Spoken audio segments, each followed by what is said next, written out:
people have this reoccurring nightmare that there's some thing, some force that's got a hold of them and it's holding them down and they can't break free. No matter what they do, they can't break free from that force.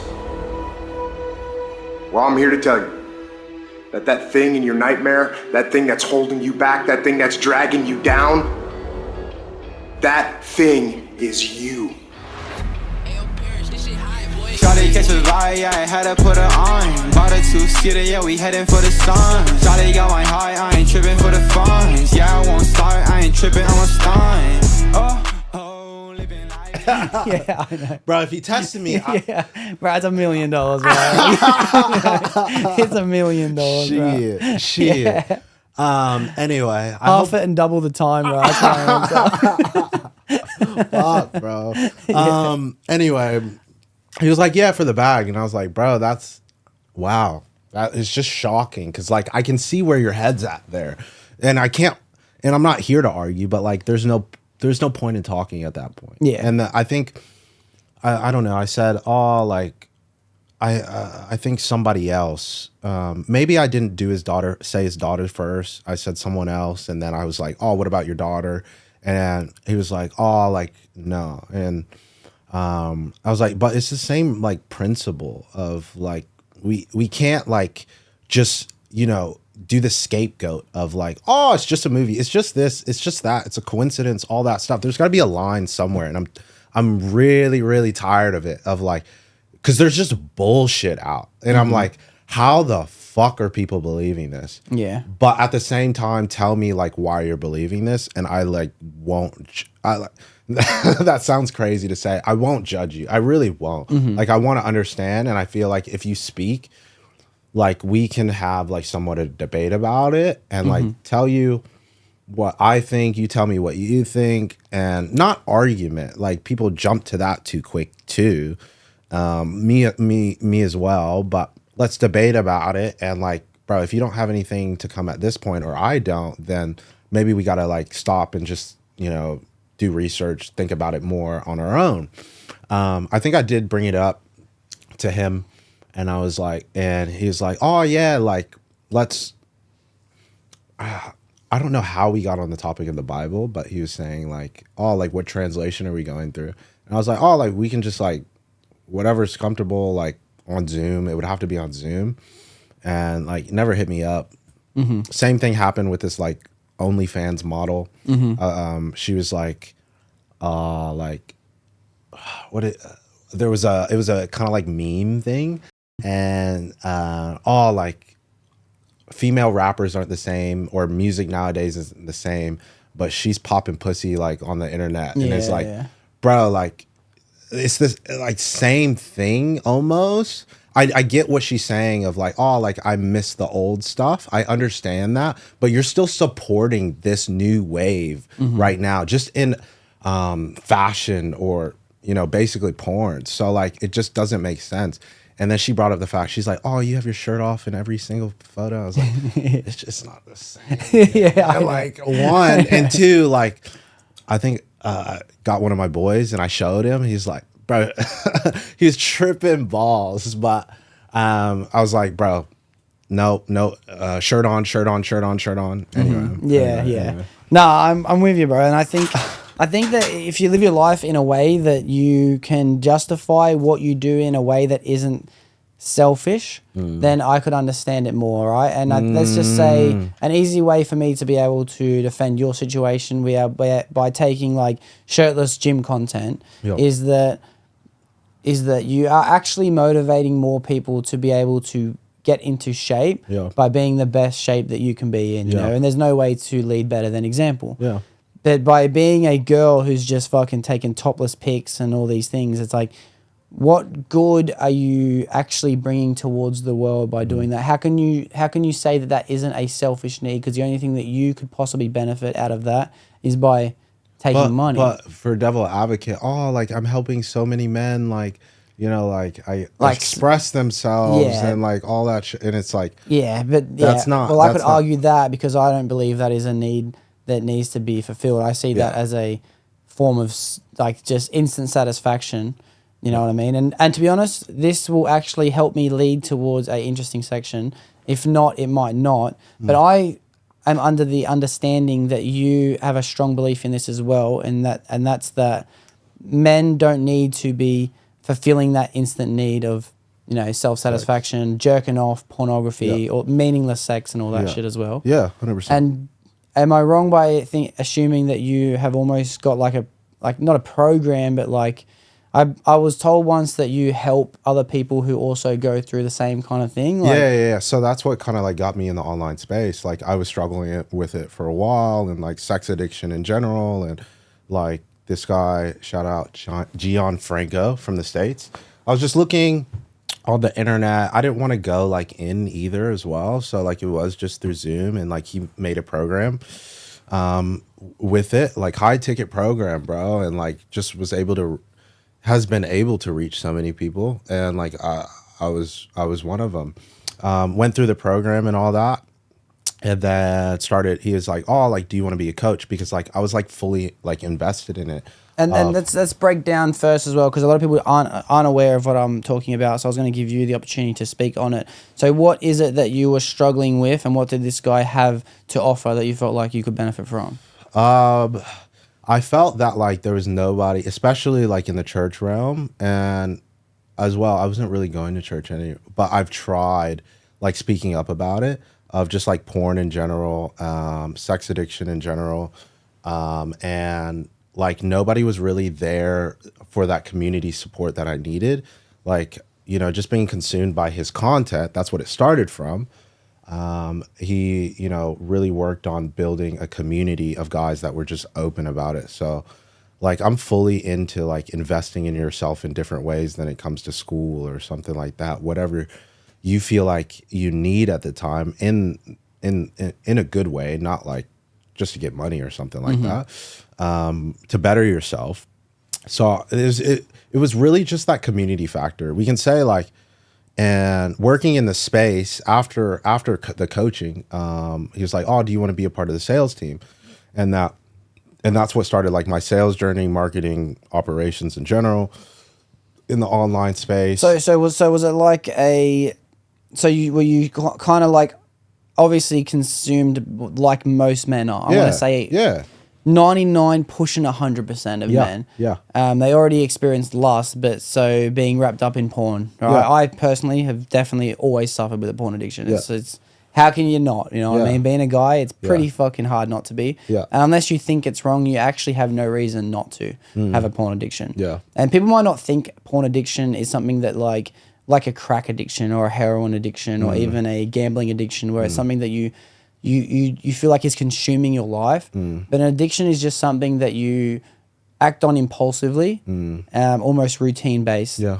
So just by logging into it, whether it's once a week, 7 days a week, whether it's once a month, once a fortnight, just by, you know, getting horny and feeling like you need to fucking have a fucking jerk, just watching porn in itself, I personally believe is a need that we need to try and push up against. We don't need that in our lives. 100%. Yeah. And I'm going to be the first person to say I'm not perfect at it. Yeah. You know what I mean? Like I definitely go through waves where I could watch it 2-3 times a week, and I could go through waves where I don't watch it for 6 months. To a year. Yeah.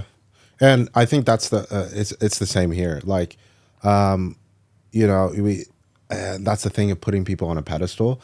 This guy, I don't know how the he's, you know, been free, whatever. That's the language we use, was for I think 2 years straight. Like I don't know how, like in this world, but you know, he's got different boundaries, and I believe he is. I want to. I don't really do that anymore, or don't do the coaching bit anymore, and that's the reason why. But yeah, I every dude has to struggle with it, and like you're lying if you don't in some type of capacity, you know, like there's so much attack like out there that even if you're pretty sheltered, it's gonna get to you at some point. And you just don't have those boundaries if you're, you know, like that, even if you are sheltered. So like everyone does. And I think at a point I could almost like see it on dudes' faces. Like I think it's a God thing, but like anyway, that was kind of the journey. That was kind of the start of actually like starting to care about people more through the coaching, but like through going to that of like, damn, like we're kind of all the same, and just hearing stories of other people that like a lot of the guys, it's self-development intact as well. A lot of the guys, I'm not putting anyone down, but are pretty lost, I'd say, as far as life, not going after anything in general, like figuring out, maybe not having a passion to go after, just kind of like working. That sucks to say, but it's like McDonald's, and like that's all they feel like they have, and it's like, yeah, you mean like working at McDonald's? Is that what you're talking about? Or just in eating, general, just like not having a passion or not seeing more for their lives. Yeah. Well, I think that's the myth. That's the core of it. Yeah. So, Well, I see that. Sorry to cut you off, but I see that in itself where everyone is lost. Yeah. Everyone's Yeah. lost. Everyone's lost, and Yeah. everyone's looking for things to help justify the means and distractions and things. Whether people want to believe it or not, everyone's lost and everyone's looking for something. Yeah. And then some people know what they are. Yeah. And then it's not until you get to that thing when you realize, fuck, this isn't the fucking thing that I needed. You know what I mean? Yeah. Everyone is lost. Everyone is lost. I think that was an ego thing going into it, was like, oh, I don't see myself on the same level as these guys. Like there are things that I want to do that makes me better than them. And like there were a few guys, that were progressing in life better, and I was like, oh, like I can, look up to them, and like really get down to this addiction. Can I ask first why, and I'll put in my point after you as well, but why do you feel like it was a bad thing to begin with? Because I think a lot of people, some people I know think it's wrong to have a need or a routine or a schedule to watch porn every time they get horny. Yeah. But why do you think personally it was not something that should be acted upon? Simply, the Bible says it, and that's the line that I have. If we want to go deeper into things, is like, what does lust kind of like lead into? What does it take away? And that's what it is. You're lusting after someone. I do believe in the traditional marriage, so like, you're lusting at someone before your wife as well, and like disrespecting her in a way. But I believe these inner, like, I don't even want to say horniness, but that's energy, right? There's energy in your balls, bro. Like, That is true. There's energy in your balls, bro. And I believe like God created us and made us men like that. That's why women don't struggle with it as much. That being said, that's a whole different topic of, there's a lot of women that do. But we struggle with it more because we're more inclined. We're made that way. Yeah. And like, if you cannot control that, that's why the devil uses it. It's so easy. If you cannot control that, he can take away all this energy. He can take away a lot of your potential, all that, if you're not even working to get on top of it. You know what I mean? So, I don't know if that answers. Yeah, 100% that answers, 100%. You're saying that you believe it's wrong, first and most foremost, because the Bible says it's wrong, Yep. and you trust that word. But to go deeper, it's that you feel like you're literally giving up your energy and you're giving up what God gave you in order to help. I'm going to propel you and move you forward, because by letting go and agreeing to this fucking lust, you're kind of like, I see it almost as if like drive. It's almost like as a man, the longer you prolong things like lust, the more power you get, the stronger you get, the more driven you get, the more focused you get. It's like, it's almost like as soon as you're finished with your nut, you reset, and then it's almost like build up again, and then all of a sudden the world is now your oyster, and you're able to start pursuing life again. Then you're nut and it's over, and then you start again. Not to compare, but like it's so hard, bro. Yeah, like, yeah, straight up. Pause. It's hard to do, bro. Like, and like, bro, if I'm comparing it, like making a video versus, like jerking off for fucking 30 seconds. Shit. Like, which one is not trying not to, which one's harder? Like, bro, the easier 30 seconds, and like, you don't see the impact that kind of has. You don't see also another point of like how it affects not just you, but like other people, and like, it numbs you. That's what it is, a drug at the end of the day. Go look up the science, bro. Like, I'm not saying to you, just in general, but like what it does and how it desensitizes you to it, one, and then how that affects you in actual relationships, real relationships. So like, yes, I think a lot of people can say that porn is bad, but like, is jerking off bad? Like, and people try to find, you know, like, oh, you can take that away, but can I still have this? Can you have like, the lust without? And I believed all those things too. Like, I get it, bro. But like, there is a line, and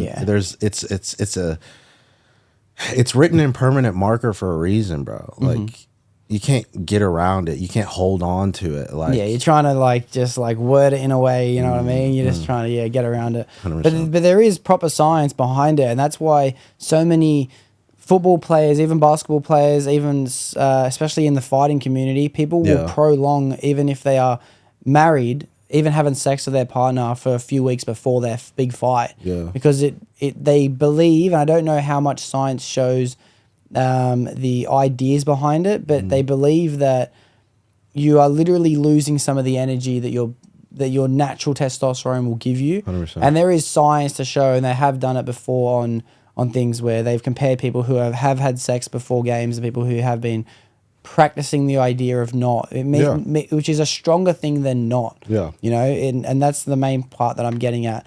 It's not just not having a desire that is important, because everyone's going to have a desire. And if you don't have a desire, this doesn't talk to you. But by practicing the art of saying no, and practicing the art of commitment and dedication and things like this, which goes in play of not fulfilling this instant satisfaction, you're so much more powerful as an individual. And if you believe in energy, that's what will give you the most amount of energy. And we haven't even talked about time, bro. Like, So like I said, 30 seconds, rub one out. But like, if you're chasing chicks or whatever, you know, like, it's hard for us dudes, you know. You're a good looking dude, and I bet thank you. I bet you Pause, I bet you know, like, you've gotten rejected 100%. You know what I mean? Like, and like, you gotta let me just say, I haven't been rejected 100%. But 100%, yes, I have been rejected before. Context. Well, in saying that in itself, like, this is kind of on the same topic as before, as I was saying, but I made it my priority in the beginning of this year. But by the time December was turning into January, I will not pursue any girls. I'm not going to go out. I'm not going to chase pussy. I'm not going to just like be on Tinder, this, that, like trying to just like, you kind of just, it's almost like you're trying to want to make yourself feel better. You know what I mean? By having the attention from females, because having female attention and being wanted is such a great feeling that when you don't have it, it's almost like you envy not having it. But I made it my priority not to chase it and to see what I feel like I can get done within 12 months. And you'd be surprised who comes up when you're not looking, bro. Yeah, I've heard that before, and it's definitely an off podcast conversation that I'm willing to have with you. But the results are fucking exponential compared to what I thought I could get done in 12 months. And all this year has taught me is that the next year is going to be even better. And it's only because I was able to show myself how much I can really get done when I'm not distracting myself from these things that are not necessary. Because to be honest, I was not ready to find the person that I want to get married to yet anyway. I'm not the person I want to be. You know, I personally need the time by myself to figure that out, and I'm not able to do that with a partner. And I don't want to say I will never be, but I have never been the type of person to be able to focus on what I actually want while I have a partner. I think to kind of combat that is like, just from my experience of like, how old was I when I met April? But I wasn't looking as well. Like, I was, you know, pretty set on the same kind of thing, and like, I had no idea at that point. Was much younger, and you know, she did just like fall in, but what was I gonna say? I don't think you'll like ever be ready. Yeah, well, I'm glad you say that, because I did need to hear that. I did need someone else to like say that. as long as you know you're doing your best, and like when you actually do pursue the relationship of like, you know, oh, like I've got my like values and set, and that being said, like they can change as well, like, or they, not that they don't that they change, but they just look different than when it started out. Yeah. So as long as you know you're not like, you're actually being true to yourself, and you're like, oh, like I'm not chasing pussy right here. Like I actually like want to try a relationship, and like I'm not looking at this person just from that, you know, dude point of view.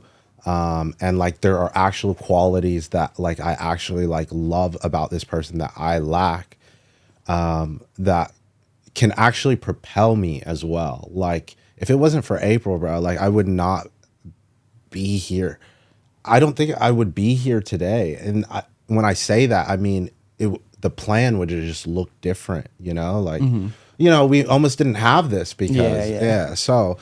Well, I've never had that. And that's one thing that everyone listening knows, is I've never had the partnership that I know a lot of the people in my life have, where they benefit each other's lives. And this is going to sound like a dig at anyone who I've been even on a small relationship with before, but I almost felt like their lives didn't benefit mine, other than a lust or a selfish need to feel like valued, you know, in a way. I didn't feel like they were there to help motivate me. They weren't there to help me stay dedicated to my goals. To be honest, it was all completely one-sided. Yeah. So that's why, for me, it was the best idea I could have made, to be like, you know what, until this person does fall into my life, I'm not going to be chasing that feeling of just like being able to fucking be able to have sex every single night, or be able to, well, not every single night. Let's just say like whenever it comes up. Let's just be real with it. Maybe not every single day, but even having a relationship in the past, it's always been out of a point of, I would say, it sounds mean, but it's almost like babysitting for me. You know what I mean? I've never felt the benefit of having someone as a supporter. I've only ever felt like a supporter inside of a relationship. Yeah, right. So that's why it was good for me to take a break. Yeah. I 100% get you, because like I'm coming from the thing of like, so like it is tough, especially nowadays, to find, you know, just a woman that is actually, you know, I bring it back to the Bible, a biblical woman, or just like, we can just say traditional woman. That is there to support you. And I'm not saying, bro, I'm not saying like you just gotta clean the house and stay home all day. Like April, like she has her ambitions, and I'm fully supportive of it. It looks completely different than like mine, you know what I mean? But I don't want her to also have to like slave for that, like a man should have to. Yeah. So that's a good thing that you see that, because I also believe that too. I believe that a man, it has the responsibility of providing for his home, and I believe that he is there to look after his woman and look after his kids. And I believe that a woman's role is to, and I'll come back to it, but I believe that a woman's role is to provide the position for a man to be able to provide for his home. Now, in saying that, that's an amazing way to put it. Yeah, and in saying that, I believe that a man, when I said he's able to provide for his family, that doesn't just mean financially. Yep. That means physically, emotionally, spiritually, financially, and even mentally. You know, he has to be able to provide everything that family needs. And even to fulfill the desires of the family too. So that means that if the woman has a passion that she's interested in, then it's the man's role to help push her towards what she believes her life should instill for her. Come on, but bro. she never has she only has the responsibility of raising and keeping the children's mind intact and pursuing what she desires. And her only other responsibility out of that is to make sure that the man is able to do his role. And that's the finances come on him, the support system, the time, the management, the house itself, the physical tendencies that the house needs, the lawns, all these things. Like that's a man's job. So I feel like for some reason our society's been steered away from this idea that it was bad before that a woman should just be able to stay home and clean, you know what I mean? And it's like, when you put it like that, it does sound bad. Yeah, it does, 100%. But somehow we've turned into this society where it's like, it's important and it's almost like a need for the woman to find a career as well and bring just as much bread home for the family. And that is all well and good. And I believe that should be the man's job to push the woman to do that if she wants to do that. Yeah, exactly. You know, it's and as long as it doesn't compromise like the motherly roles. Exactly like, right. Yeah. You know, and that can look, bro, it is situation based, bro. Like your motherly roles might look different than hers because you are a businesswoman, but it doesn't look like you compromising those roles, you know? So, and like, I think that's what people forget too much is that, or people have lost sight of is like, bro, like a man can do those motherly roles, and it's like, no, bro, like I can already see my ass getting like women have a completely different type of patience. Just 100%, like I don't know how, like, let alone with the kids that like, you know, like as men we want the best for our son or daughter, so we're gonna probably try to force that in a way and like not have that patience, you know? So like there's only things that we can do and that they can do. And like it's not saying like either is better or anything like that. But for everyone listening, sorry, there was a quick camera pause there, but I just want to bring up the fact as well that we were mentioning before, and that's in the whole porn-based addiction world that we live in, is that this is going to sound gay as fuck, don't get me wrong, all right? I know this isn't a typical man around my age to be thinking, especially in the society that we live in, but I do believe that you should really be saving those moments for someone that you care about, you know what I mean? Oh, gay. I thought you meant actually like gay, like gay bro. as in like the word we use to describe gay shit, you know? Because there's gay and then there's a gayer that's gayer than actual gay. And that's just things like, you know, like more emotional type stuff. There's this mad TikTok page I've watched before, and I'll put a link in the description for it. But he says things like things that are gayer than actually being gay, and one of them could be like skipping like out of the way when a car's coming. You know what I mean? Like it just has heaps of shit like that. Oh, what's the word for it? Zesty. Zesty. That's the word. Yeah, zesty. So this is my zesty, but when I am in a relationship at any point in my life, I do feel like I do take a massive break from porn itself, is because the sex is actually so much realer. And whether you have the belief system that you should save yourself for marriage or not, that's just a way more exaggerated, powerful version in the thing that I'm speaking about. And I do think that just by having that moment with someone else, having that release with someone that you can share that experience with, rather than doing it selfishly on your own. Selfish is the easiest way to explain it. And I have friends that I'm not going to say who they are, but you actually know who you are because I've talked to you about it before. And they are in relationships, but they're also addicted to pornography, you know? Everything about their personality shows it, and they admit it consistently. So it's no secret. But what they don't understand, which is what I try and bring forth to them, is that the sex is so much better, or the relationship is so much better, or even just the fact that you get to spend so much time in the bond and the commitment you have to that person is so much more powerful because you've practiced the art of abstinence, whether it's abstinence solo and on your own, or whether it's you're going to practice it together and wait until you're married. That is so much more. It's such a foreign magical. It's such a foreign concept, though. Like, it's crazy how far like we've gotten. Like, but. You know, to their defense of like, why not? Like, I don't see any effect of it like on my life. Like, realist, you're like so deep into it that like it's been like this, you know, like, and I'm used to it, so I'm not aware of what it's like outside of it. let alone like even when I've tried, like I can't get out of this as well. So like it's just having that empathy as well. Like, bro, like, and I'm not giving you advice. I'm just. Oh, trust me, I'm all open ears, bro. If you are, you are. I'm easy. It's just like having that empathy of like, bro, like I get it. And you know me. Like, this is why I'm speaking to you about it of like, bro, like we both been down that route of, and it's tough. And we're never going to come to a point of being perfect with it either. It's just like, are you trying to make the change or not? Or trying to see another side? Yeah. Practice. Yeah. Practice is such a powerful word, bro. And I really do love the word. I hate it. I really hate it. I need to find a different word. Yeah. Maybe I just need to bite the bullet and start saying it. Yeah. Well, I just feel like that's all life is, bro. Life is practice for the next stage of anything. All you're doing is consistently practicing for marriage and kids, and you're practicing for... like just by waking up every morning for school, you're practicing going to work every day when you're older. Life is consistently just getting you ready for the next stages. That's funny you say that. That fucked me up, going to school. Yeah, I know. Right. I did not have a pleasant school, so I'm happy to steer away from school as much as possible. Sweet hours. Well, what do you think the future has installed for Wes? What do you hope for?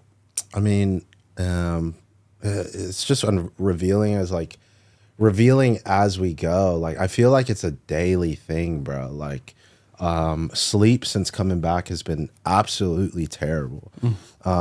Like, because I do feel like God is trying to speak to me at those times because life is so busy. He's like, man, this is the only time I can get your attention. So also, like, what I've seen is like that's the one time you can't pray. So the devil tries to attack you like during that, and we can't understand what that means. But you know, I drop the ego and be like, okay, let me just try it and see what's up. But like daily, I feel like just ideas come content wise, and just the core of it is just I feel like God is trying to not take things back because he always has ownership of it, but like on a social media scale of maybe like the big three, like fitness, fashion, and also what's the other one? Fitness, fashion, and music. Yeah. You see, you know, more fitness. Like that's what my algorithm is right now. I see all these faith-based influencers and stuff, and I'm like, that is absolutely amazing. That's cool. That's a cool algorithm. Yeah. It's that, and then just a lot of the self-development, like fucking get to the gym and shit. Yeah.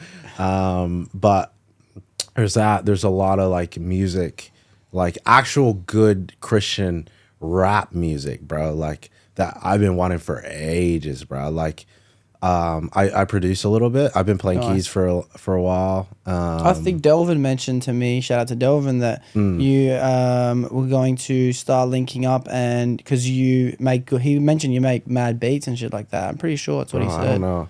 I'm pretty sure he said something to do with the idea that I don't know if I actually producing. ever sent him. Maybe I did like one thing. He definitely did say this actually. Yeah. Yeah. Maybe I sent him like one thing, but like it's another thing like I'm terrified of, like the content thing I was terrified of at one point of, and that's what I'm like working towards. It's the same concept, but like I'm still working through it. You know, it's because of people that have helped me. Like, you know, just saying stuff like that. Dev, like, I actually like trust what he says. Like, he's not gonna bullshit me if it's bad. Trust me, he's never gonna bullshit. Yeah, I know. He's straightforward. Yeah, love him. But if I'm lacking, Del tells me you're lacking. He gives me the flick. You're lacking. Oh yeah, it was the Delv podcast I was watching, and the one he hosted as well. That was a great episode. I really apprate Delv for that. Episode 50. Yeah, I keep eyes, bro. I've kept eyes for a little bit. I thank you, bro. I thank you for watching. It means a lot. Yeah. Of course, man. Like, and that's the thing. It's the support of others that, like, even the people that like you don't necessarily have a relationship, that like authentic support, and that no ties, nothing in return expected. But with the music bit, there is actually good damn music. So with my like end goal, I was talking to my homie about it. His fashion stuff is kind of popping off, and but you know, when we were both starting out, He started before me, but lost his account, so he had to restart. It fucking sucked. Like I couldn't imagine working so hard and then like having this, you know, algorithm, all that, and just having to start fresh. Yeah, sucks. Yeah. But yeah, like we were talking, and I was like, oh, bro, like, you know, just joking around. Like if I made a like line, clothes wise, gym wise, like it would just be kind of like street type stuff anyway. Like, would you help me with it? Like, I don't fucking know that space at all. I just know kind of like what looks good on me, maybe. And he was like, yeah, for sure, whatever that looks like. So a couple like collabs maybe with him, just like short content. So we're planning on doing I've got some clothes coming from Elysium. Shout out Alex Eubank. Have you Oh, if I seen, I might be able to, but the name's not. fitness influencer, and got some stuff coming from his line and wanting to do a video with the clothes and tagging in the music aspect. So using a Christian song, and then the fashion stuff, and then what else? Obviously like fitness. So like probably just go to the tennis courts, bring out the drone, shit like that. Little short music video, like displaying the clothes and just like me and my homie, because like I'd love to do this whether, you know, it was for content or like that's what I always wanted to do. Like just seeing rappers and like like crazy music videos and shit, even world star ones, like just with the homies and that. But on a small scale of just like us two, and like that's my homie. Shout out Shang. I don't know how to fucking do your Instagram handle, bro, but like I'll put a link in the description if Wes Staten. So you're out there, all right? I got you. But like that's what I want to do. I want to work up to a point of just doing those, of just like implementing all three of those things. Because I don't know if you've seen the like protein shake one. You know, like bringing together like all these supplement companies that like I've talked to, and like fitness, the hoodie I was wearing, shout out to my boy from South Carolina, that's his line and stuff like that. And then just like not taking myself too seriously, of like, oh, like, bro, like I don't care, make fun of me, whatever. I want to do like more of those, just with like more like, I guess, Christian artists and stuff like that, but just content in general, just putting it out. I want my own podcast at one point. Well, at any time, bro, I feel free, because I've fucking made every mistake under the book, and I will continue to make more, so I know what to avoid when it comes to your podcast. Yeah, 100%. I'll hit you up. Streaming, you know, just starting, putting my hand in like all these buckets of just like content creation in general, long form content. So YouTube's on the way. It doesn't suck, but it sucks because, you know, I was trying to do some deals with a couple gyms. The gym, you know, you were at Elite. Yeah, like, of course. Elite will always be a second home for me. Yeah, but you know, like I came up with a proposal, and like bro, it'd be so cheap just to do content for them, and just like bro, like had a meeting with the person, and the person was like, oh, like, well, there's no need for it. And it's like, bro, this is your like free marketing, and you could like get it at this cheap rate of like, and it doesn't look like that much, bro. But I get that it's a risk in oh shit. That's all right. A risk in bleep. Yeah. That was a beep right there. Risk in the terms, and risk in doing that, trying it out and stuff. So like I get from a business point, but it's just like, bro, like it's just gonna keep declining, I feel like. But I'll still use the gym, and hopefully, like, I just want the best for the gym at the end of the day.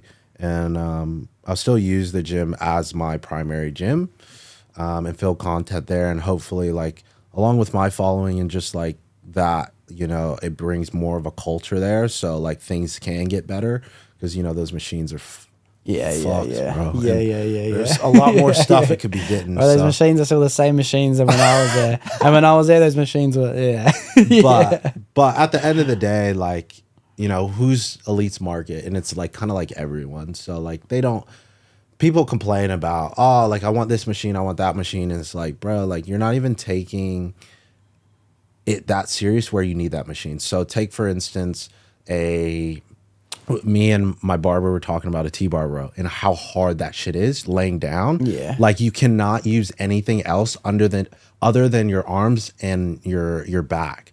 So like bodybuilders just put kilos, 20 kg plate, and that's it. Yeah. Bro, like my skinny ass or somebody else, like they're not putting on any damn weight for that. Like, why would they, invest in a machine that you want like that when you're not even going to use it to its full potential? So like, I get it on both ends, but it's like, fuck, I want that machine anyway.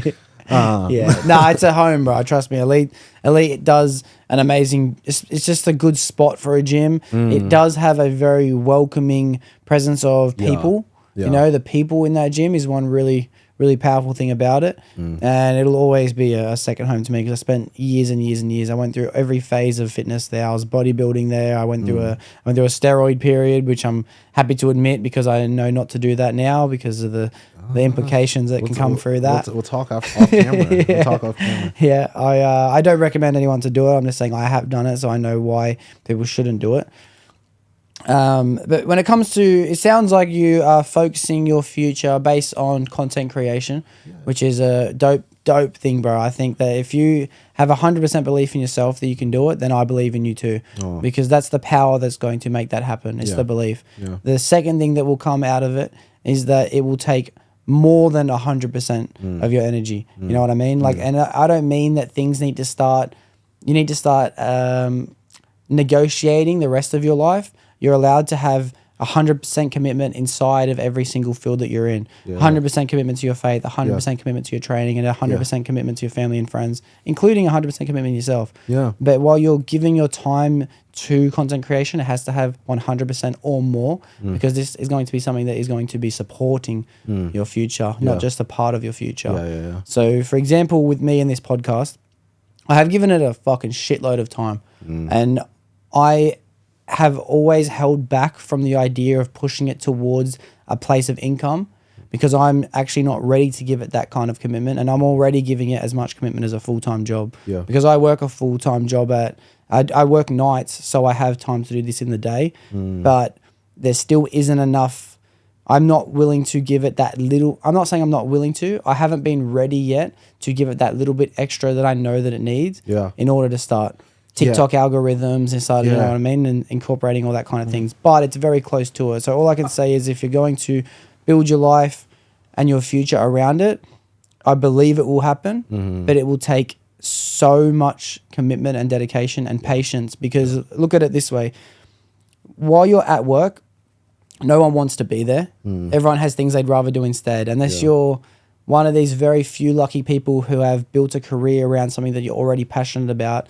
Like if you're passionate about animals, you became a veterinarian. If you're passionate about helping people, you became a nurse. But even within that field that you're passionate about, there's so much things you don't want to do, and that's why you're paid to do it. Yep. So if you're at work for an average week of 38 hours, 38 hours of content creation should be things you don't want to do. The times that you enjoy should be excluded from that time. So me sitting here and doing this podcast with you, this is the fun part for me. I don't consider this to be the work involved in doing it. Yeah. I consider the sitting down, the editing and all that things. You know what I mean? I'll even consider like reaching out to people and having conversations about coming on and organizing all these things, and even the starts and filming little fun clips and things that I like doing when it comes to editing. I don't consider that to be the work. The work is when I force myself to sit there and get through the shit that I don't want to do. And well, until I'm ready to sit down and force shit I don't want to do to be the amount of hours it takes in the society we live, that's about 38 hours a week. Until I'm willing to devote that, then I don't know if I'll ever be in the position where I'm ready to do that as my full-time job. Yeah, I get you. And I think that's a great perspective of the thing you said about like the 38 hours should be some stuff that you don't want to do, because like I could do, this has a part to play, for me as well, like even though I don't see it like that at all, it does. Of course, it's mutually beneficial, of course. The meetups with like that's something I want to do more and more and more is, train with others. I think we've got a good baseline to work from. of like twice per week, like training with someone else and like filming it and all that. But it is a good point. I think what I feel like is missing, or like what I've learned, is that there are people there that are also, I hope there are people there that are there to support you. And like, that looks like maybe helping you with the editing or making you, or helping you organize this. And if you do also have to invest for that, then go for it. 100% go for it, because having your mental good as well is like so important in all of it. So, you know, I could be doing just the iPhone stuff still and like upgrading that, but like, you know, a videographer now, and like he's a homie. So like he helps out so much. But same thing goes, I think the same thing goes for you. Like, you know, if there's anything you don't want to edit, I'm here for support. Like, Yeah. I know you have your own way, and that's the thing as well, is that you know better than anyone else. No one could create that. I don't want to say no one, but it's hard to give up that responsibility, because you have your own touch, and that touch can't be replaced. Yeah, you know what I mean? think that's part of the game as well, though. Yeah. It's like finding someone that like knows you to that extent. So like the people you surround yourself with that are your team, because I know like at some point like you're gonna wrestle with that fact of like kind of like letting go, and like this is why it's so important to put those people in that you actually believe in as well. And at the end of the day, like if money wasn't a factor in all of it, like would you still choose that person, or status, anything like that? Do you actually like believe in that person as much as like you believe in yourself, which is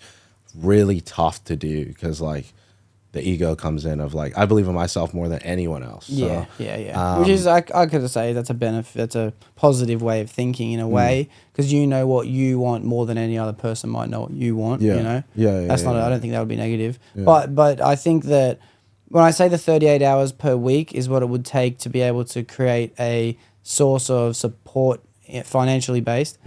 I think that by paying someone to take the load of 15 hours of editing per week, you haven't given up the resource that is still required. Those 15 hours are still included in that working week. You've just earned the money some other way to be able to pay that person to do that task, but the hours are still being consumed. You know what I mean? I think 38 hours is like a blueprint that this is all my own opinion. I'm not saying this is like I know fact for anyone to go off as well. It could be more, it could be less, but it will definitely take an amount of time of dedication. So if you base it on a 38-hour working week and someone else is carrying the load of 15 hours, then you have now saved yourself 15 hours, and you can do something else with that time. Exactly. That can be towards the fun part of doing it again. That can be towards the meet and greets if you get to a certain level of fame. You know what I mean? Like that's all part of the job of internet personality. And I think that I think that it is such a intriguing concept of being an internet personality, but so many people don't understand the serious work that goes in behind the scenes. And do you find that out more like here? You asked like my experience in the States, and like small town syndrome at a small capacity, but everybody was like supporting me to come here, like still. And like, you know, there was a couple of people that also, you know, got out of South Carolina as well. Like we talk about it all you know, that saying of like, get out. Made it out. Made it out type stuff. And like, I ain't make it nowhere, but do you find like have you been to the States? I haven't been yet. I have not been yet, but I might be going in the next few months. You're always welcome, bro. Like tell me where you're going and then I'll hit up the homies. But sweet. Do you find like just the culture around here? That's what I notice, is that like, I don't want to say people aren't as much go-getters. They're just priorities are different. And it's actually like a beautiful thing of like, bro, Sundays is an off day. Like that's unheard of, bro. And you get paid double time, whatever it is, to work Sundays. Double times, overtime, night shifts, niggas holding the fucking stop sign. I'm like, what the fuck, bro? Like, so the priorities are just, I see it as just the priorities are different, but like, do you want to be like more surrounded? That's what I prayed for, was like, I want to find those people that like want more in a way. That is a interesting question. I like it because I do think about it a lot.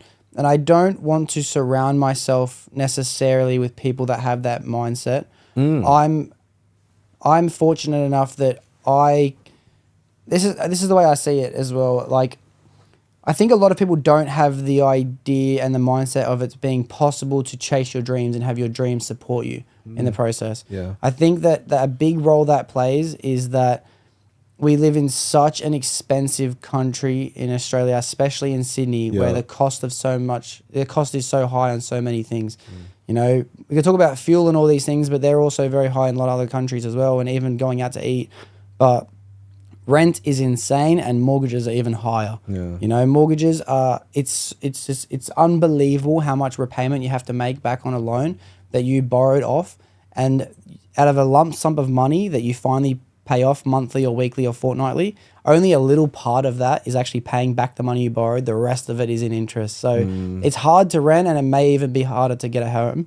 But because it's so difficult, so many people prioritize making as much money as possible. And there's a lot of jobs that don't want to be done, so they're paying the most.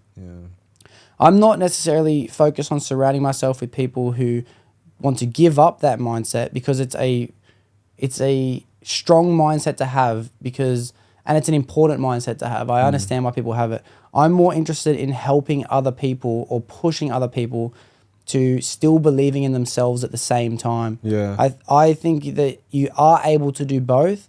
You're more likely to succeed if you stick to a career, and you're more likely to succeed if you stick to chasing your dreams. One of them will come true. I believe personally that life will give you everything you ever want. It just will not give you what you want when you want it. I think I heard you say that. Yeah. I love saying it. Yeah. So in that sense, I feel like if you follow the bread you'll get it. If you follow your dreams, you'll achieve your dreams. But I still believe to my soul that you'll be able to achieve both. So I'm not necessarily trying to find people to surround myself. No, I'm more interested in helping other people realize that they can also achieve what they want to achieve. Do you feel like, in a way, or like, because we talk, it's got to sacrifice something in a way. So like, if it's your dreams, you're sacrificing the bread to an extent. If it's, the money, for vice versa. But if it's both, then you're what are you sacrificing? I think what do you feel like I think you're sacrificing. There's a great word. I'm not very familiar with it, but it's like procrastinating. That's the word. You're sacrificing procrastination, and procrastination is intrinsically what we all just root back towards. You know what I mean? We were not given a purpose in life. We found our purpose. So you're naturally going to fall back to the roots of wasting time. Everyone's addicted to their phones. I will spend who knows how much time. I used to be pretty good, but my social media content consumption now is huge. It's fucking exponential. I am in the middle of watching a TV series, Supernatural, for the fucking 30th time. You know what I mean? And it's like, I don't know. I'm pretty aware of myself and my emotions and how I'm feeling and what I'm doing. And I'm aware of the fact that it's almost like I'm trying to tick an accomplishment by getting the show finished another time. So you have to learn and sacrifice to give up the things that don't benefit your life in a way that other things will benefit your life more so. But isn't that going to naturally happen either way? Like, I think, like, it's because there's only so much time in the day. And I guess what I've learned is just like trying to do everything. And just like focusing on one thing, like you get so much more out of it. Like you are sacrificing the time that you could be, the 38 hours or whatever, into that full-time craft. And it's just not going to get to that point that like it could have been, you know what I mean? And like, I just say that and encourage you that,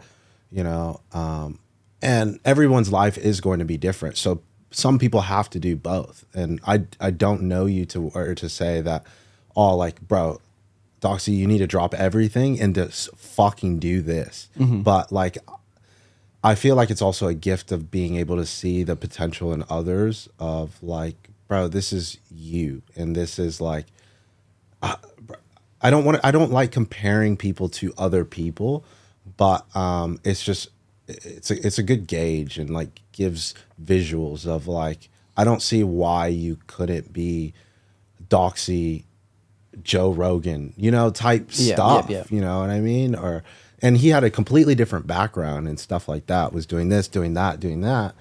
And that all leads to this point here. But like, I'm completely against the fact that people have to, maybe it's just an American thing, but have to go down, the traditional like route of going for that income, which looks like in the States, unfortunately, going through college, which is just a complete lie nowadays. But going down that route to support the dream first or anything like that, or having to do both. I think you sacrifice like, family or friends, or that you don't necessarily would need to, like along that journey, you might need that along the journey. So, man.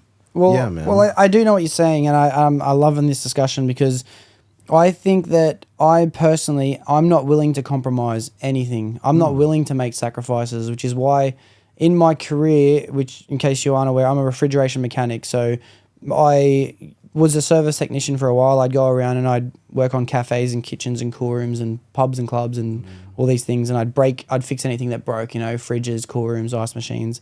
And now I've moved to a stage where I'm installing the supermarkets, and I will go and work inside say for example, like an Aldi or a Woolies or a Coles at nighttime, rip everything out and put all brand new versions of everything in. So within my trade and my career, I'm going to give 100% commitment, and I want to kind of create something inside my trade that's never been created before. As in, there's no such thing as a big brother inside of our trade. You have your tradesmen and you have your apprentices, and the relationship between the tradesmen and apprentices is a very strict, at work you do as I say kind of mentality, which is great, and you need that for apprentices. They need to have someone telling them what to do, and they need to shut the fuck up and do as they're told because they don't know what they're doing otherwise, and these people do know. But I want to be almost like a support network inside my trade where I can be there to help bring people in if they've fallen off their course. I want to be there that people can look to for advice, but I'm not going to be able to be that until I'm first the best refrigeration mechanic Australia's ever seen. So that's my goal inside my trade. I'm going to be the best. I think that's great because, like, I wouldn't know that unless you said that. But I think that's what people lack is like when they're going into that income role, they like go whatever to get it, but are just stagnant there and aren't passionate about it at all, or like having goals for it. And it's like at that point, then why the are you there? You know, just chase your dreams at that point, and just it is what it is. Like you'll find a way to make it work. Like, and it's just having that trust in yourself, or just taking a step and just starting it. And like you said, like the ideas will come, blah blah blah. Like doors are open, doors will close, all that stuff. You just actually have to take action, and I mean, you won't until it's time if it's for you. But well, within the trade, that's what I'm already doing. I'm already taking advantage of the doors that are opening, and I'm making my connections with people. I had a conversation with a lady not too long ago who works within a company. I won't mention any names. Then she almost runs like a sponsorship type of program for apprentices who go through TAFE. Yeah. And me personally, I was very, very fortunate to get a great experience through my apprenticeship. I was a deadbeat teenager, especially going into early adulthood, where I would just prioritize getting fucked up, doing drugs, chasing bitches, writing myself off. I caused pain in my family, my friends, myself. I just caused endless troubles for any company that I worked for. But in the middle of all this, or kind of towards the beginning, I was given the opportunity to get a scholarship and get flown out interstate to get intense training programs, and I got a real insight to things that are larger than you would normally see Right. just by going to work every day. Right. I've got personal, like I got invitations and slight flex. I got personal invitations to dinners and meetings with some heads of boards who would oversee an entire industry, not Yeah. just a company. Yeah. And if everywhere you look, if you open your eyes, there's like an entire world behind every single thing you look at. One example would be like, I downloaded a game one time, fucked if Clash Royale might have been, Clash Royale. Shit. Great game.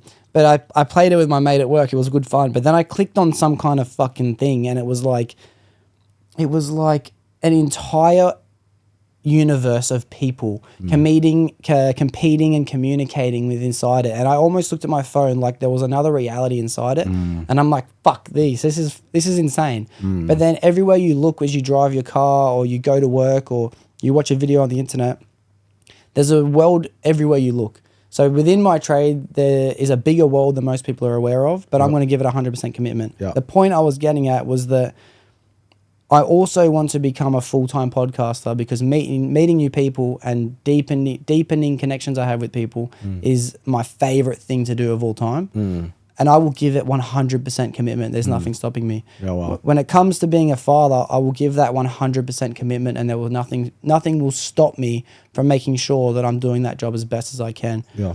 I don't believe that you really do need to sacrifice anything. I really do believe that you can achieve everything you want to achieve. But while you're doing that task, you do that task as best as you possibly can, which is why I do work, because I have dreams.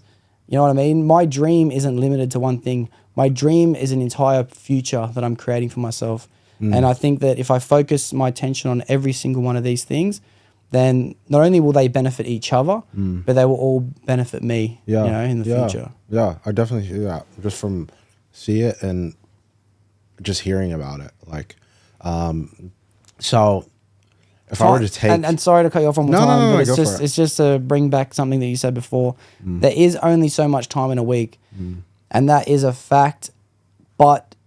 And I could go at this two ways, but time is to be manipulated. That's our gift that the universe gives us, because time isn't really real. Time is a counting system that we've developed as a species to help organize ourselves. If it's there to help organize ourselves, then I'm gonna fucking use it to its full capability. And I've tried many different ways as I get older. I might sleep for 4 hours, then do a bunch of different tasks, and then sleep for 4 hours, do a bunch of different tasks to help feel like I can have 2 days in one. As you go through life, I was talking to homie about that. Yeah. I'm not. This is not a dig. He ended up in the hospital. Yeah. But anyway, I suffered from that too. My body crumbled. But what I mean is that, like, you don't have to follow this program that society is. Exactly. You know what I mean? The time inside a week, you can do 10 tasks at the same time. You can spend time with your friends at the same time as doing something productive, as planning, as if you create friends around the gym, you've just killed 2 birds with 1 stone. Yeah. You know what I mean? If you create friends who That's go a to the great gym, perspective. who also have a deep belief in faith, who want to discuss that, what's stopping you from talking about what you're doing while you're at the gym, hanging out with friends, deepening your beliefs, training, and film it? Now you're content creating at the same time. You've just stretched to 38. You've just done 4 38-hour weeks at the same time. Yeah, right. You know what I mean? Yeah, you can double 100%. these weeks on top of each other. 100%. Damn.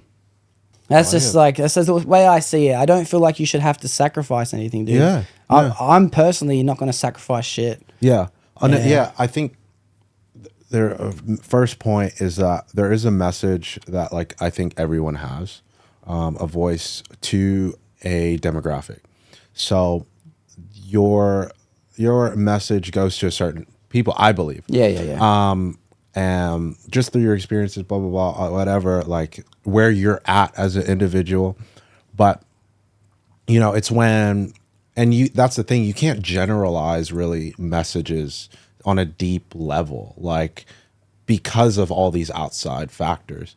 What I instantly think is, like, as a whole, to reach as many people, and that's at the end of the day, you would have to generalize it. So, I think, anyway, that's just one point. And separating point is, like, I think people do have a different capacity at times in their lives. That doesn't mean it doesn't grow. I believe it grows over time. to doing those things, and sometimes it is forcing that. So like unexpected baby, you got to find a way to be a good dad, bro. Could be losing your job. It could be Yeah. like a friend's going through some tough times. You know, there's a million things that will pop up. Life will throw at you. Yeah. And you have to learn how to maneuver yourself into it. For those people, I feel like that's what sacrificing kind of is. Like realizing that, being aware and being like, and being honest with yourself of like, I don't have the capacity for all this. Cause that's what I did. Like, you know, what I was doing of, you know, the like shit ton of hours, work wise, that was all like kind of like business. So, you know, that never turns off. You know, doing double days jujitsu, then doing the gym, thinking I could bodybuild at the same time, low key, the diet. And then like, there was one other thing I was trying to do. A super important. You were mentioning like you were going to church as well at the same time. No, not at that point. Not at that point. So those were the things I was kind of sacrificing, and I was like running myself in the ground, and I just did not have the capacity for it in that type of way. Oh, it was music, but like fucking 3-4 hours of producing like per day, and it's like, where's the fucking sleep in that? Where's this, that, and you know, you bring up a good point of like you can hit things at the same time. Like I could have hit a boy up to like let's produce together, like have homies that do music, and like that's the most beautiful thing is like when you can do those things at a time. But also like I wasn't at a point to where like I could be open about my music to even like have somebody in the room. Like I tried it and like I fucking shriveled up, bro. I couldn't think of the mind of like just, you know, like making beats and stuff like that. So like it didn't work, and like there's a time for everything. Like, kind of like you said. So yeah, no, I hear, right. It's cool. I like it how everyone does go through things, and to be honest, we go through things when we're meant to go through them. You know, you probably had to give up certain things, but that's only to make way for new things. You know, and that's a different form of sacrifice on yourself. I don't see that as sacrifice. I see that as leveling up. That's completely different. My main message that I always try and preach is that like for everything that you do it to the best of your capabilities. You know, I'm 100% with that. I'm 100% with that. Like. And that's what I was kind of saying before of like, that's people are on their journeys of like finding that thing that they can. Cause nigga, I'll be honest. Like I can't do that at McDonald's, bro. Like I'm not, nigga, I'll go back to like calling out every fucking week and shit, like getting fired in a sec. So,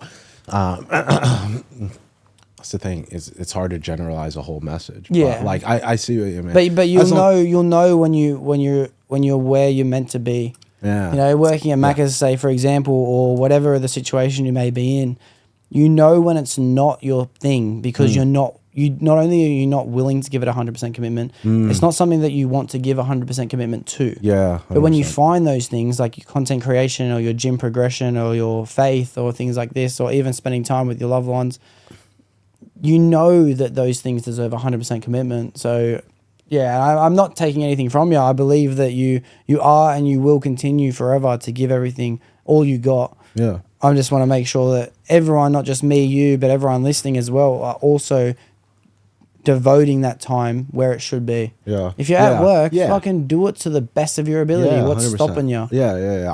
I don't think I'm taking you out of context here. Like I know what you mean.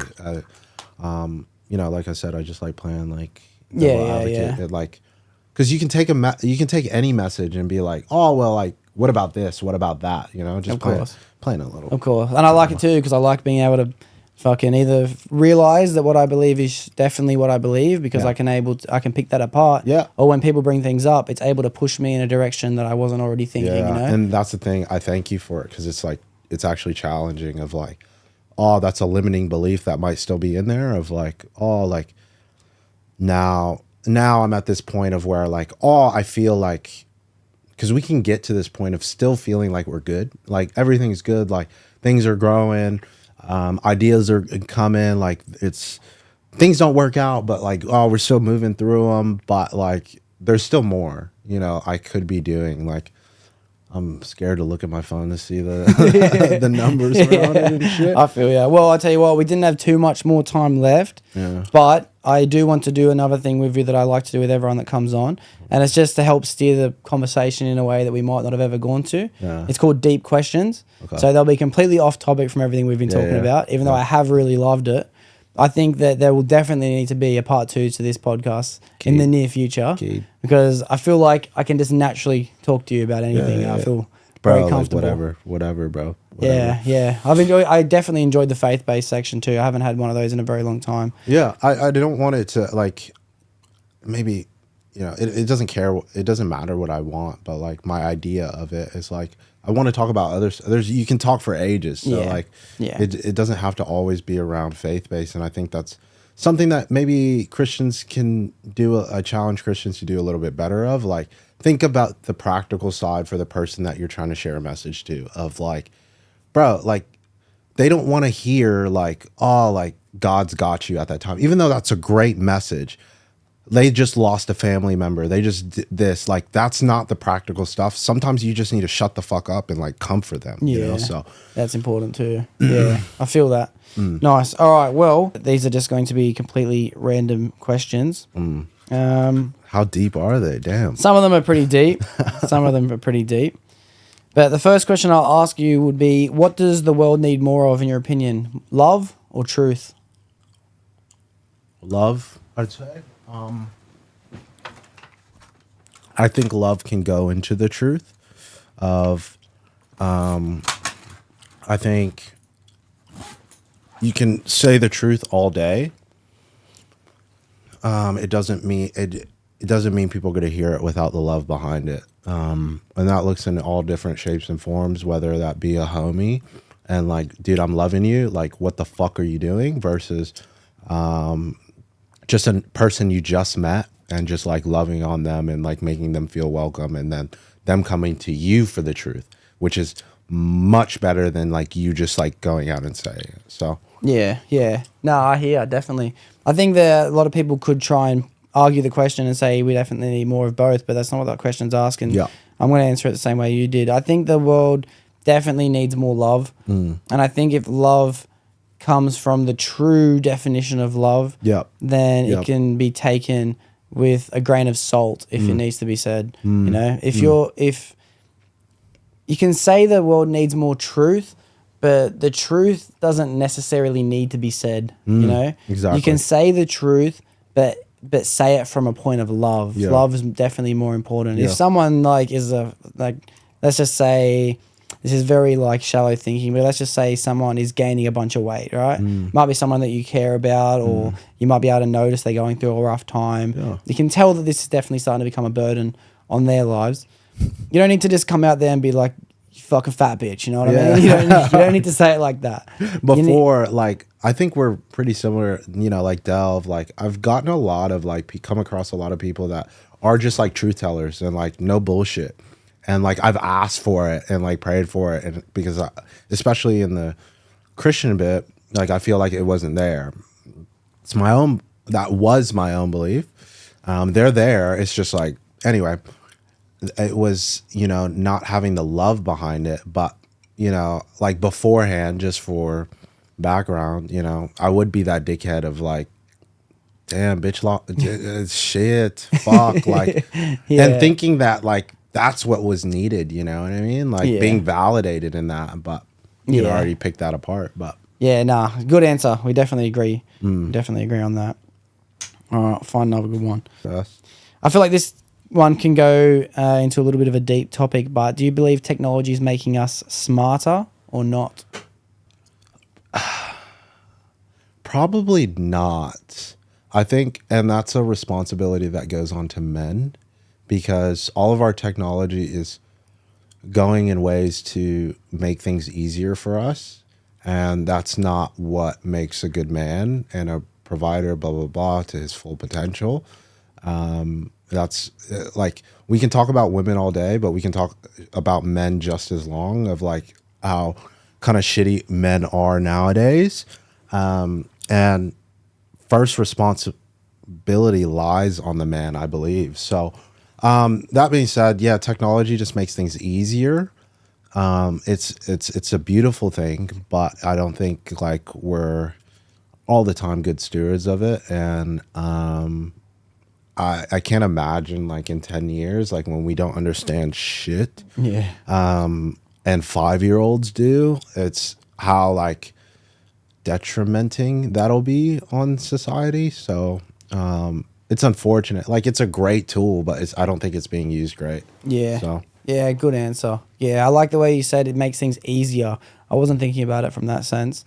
I think the smarter is a hard word to try and Yeah, to he's try so and smart. word, you know, smarter, because I think that we are kind of becoming more broadly knowledged, you know, but is that necessarily being smart? You know, I consider myself to be a little bit knowledgeable in a lot of things, but overly knowledgeable in nothing. Yeah, You know? yeah. But that doesn't make me smart at all. That's a completely different thing. I think that the tool that technology definitely plays in our lives is to try and help benefit.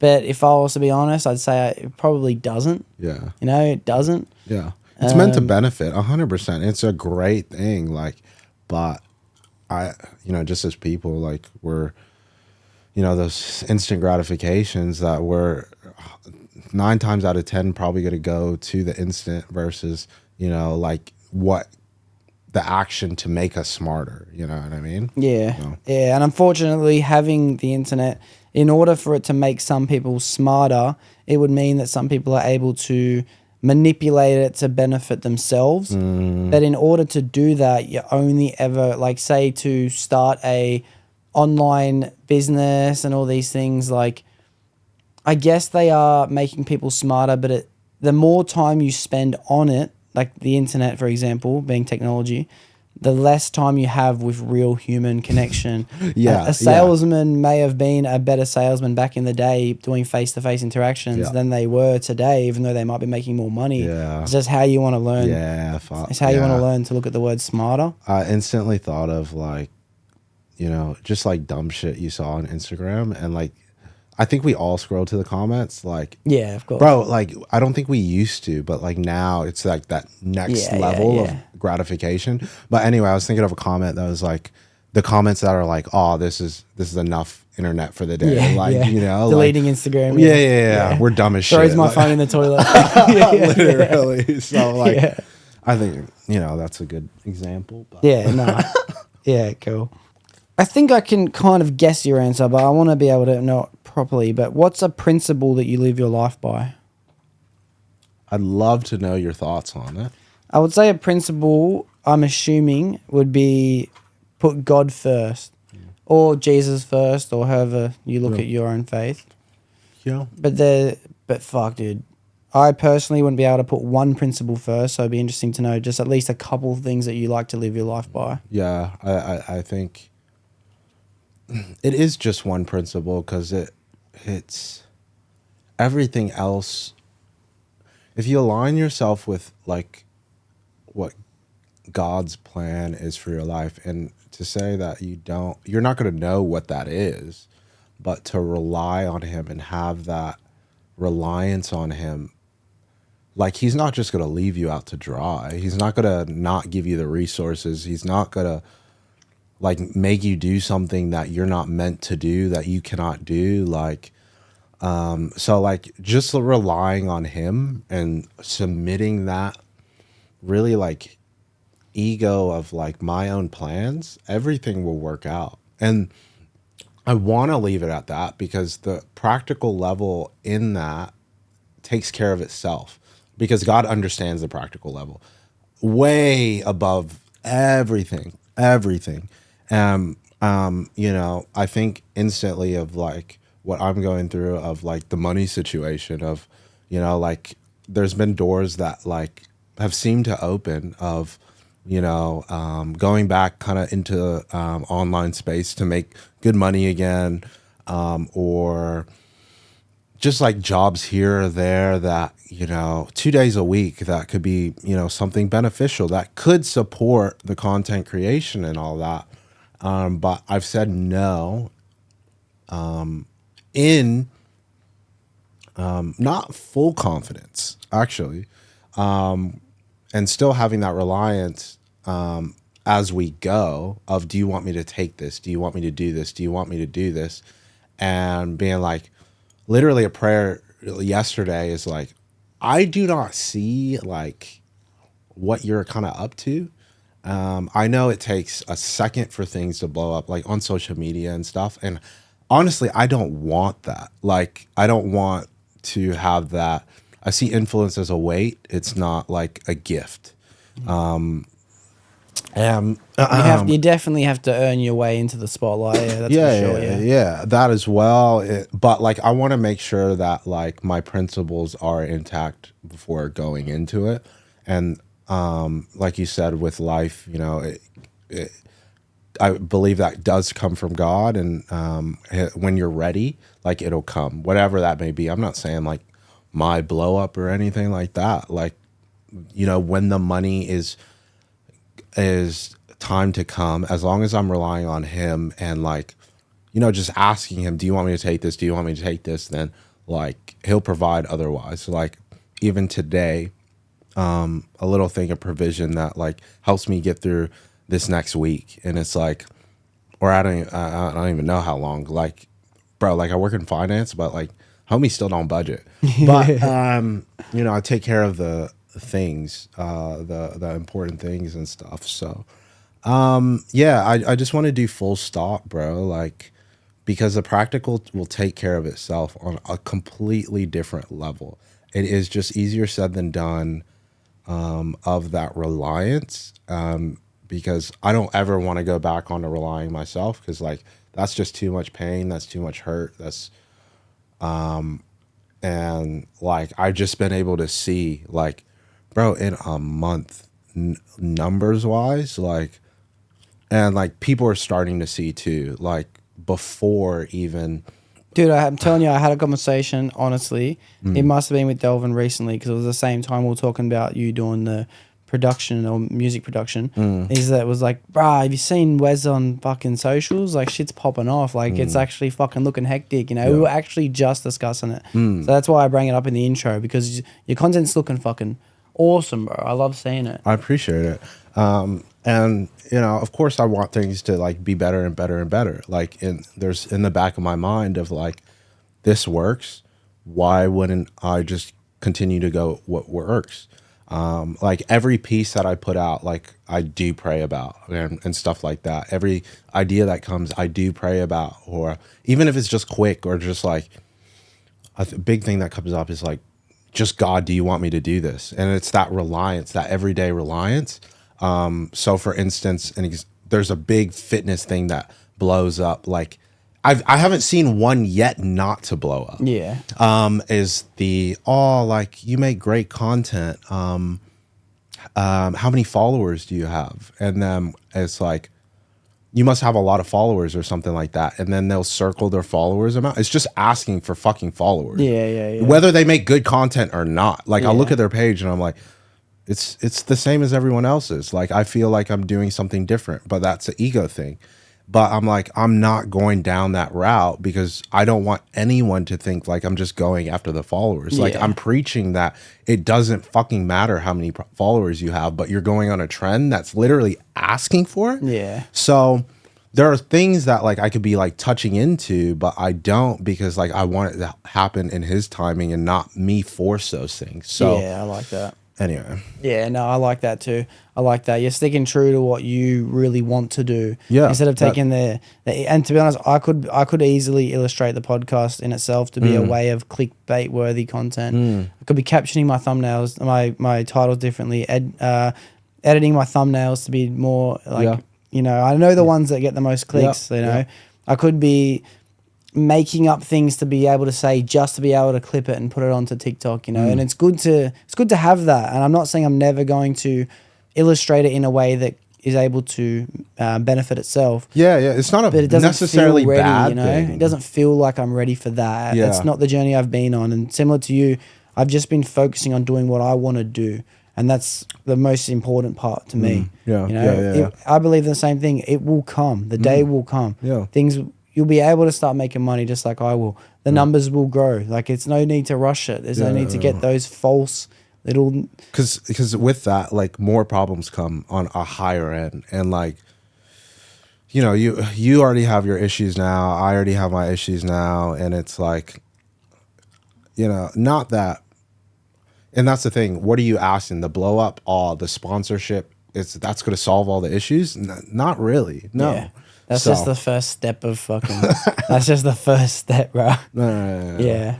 People don't get it. So, what would you say the principle is in that scenario? Is it more that you are trying to live your life in trust that God has the answer? So I'm kind of taking out of it. Yeah, it's just like reliance on Him, and I guess I should word it different. Like, whatever you do,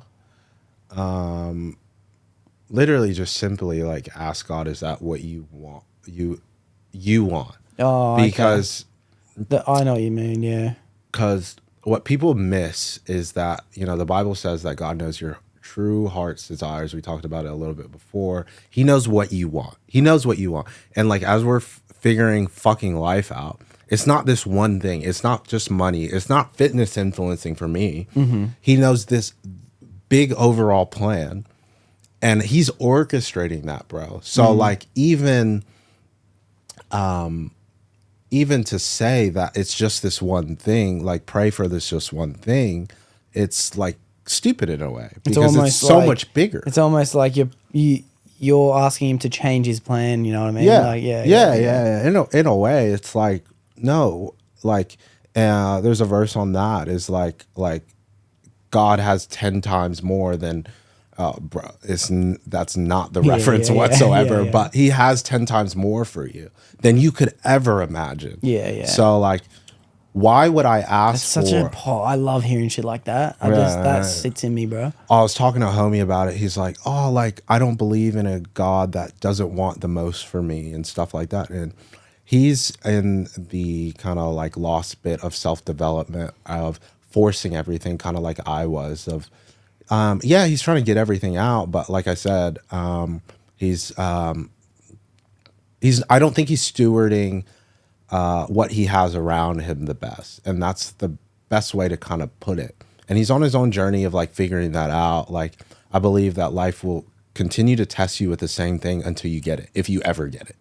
So fuck, I love that shit, bro. So fuck, I love that. You'll keep trying, maybe in different ways, but that's what happened to me, bro. Like, I was like, fuck, I'm done. I'm literally done trying in every single way of these good things, providing for my son, providing for wife, just future family. That's what I want. That's the only thing I'm thinking about. And God's like thinking out here. And it's like, He's thinking not just about those people. That's a great thing of just serving others, but He's thinking about me too in that.